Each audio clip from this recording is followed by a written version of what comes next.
らしいなんて馬鹿げてるよな。実際自分は死んでもよくて、周りが死んだら悲しくて、それが嫌だからっていう英語なんです。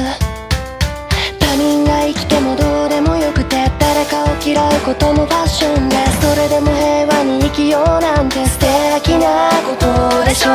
画面の先では誰かが死んで、それを嘆いて誰かが歌って、それに感化された少年がナイフを持って走った。僕らは命に嫌われている、価値観も愛護も押し付けて、いつも誰か殺したい歌を簡単に電波で流した。僕らは命に嫌われている、軽々しく死にたいだとか、軽々しく命を見てる。僕らは命に嫌われている。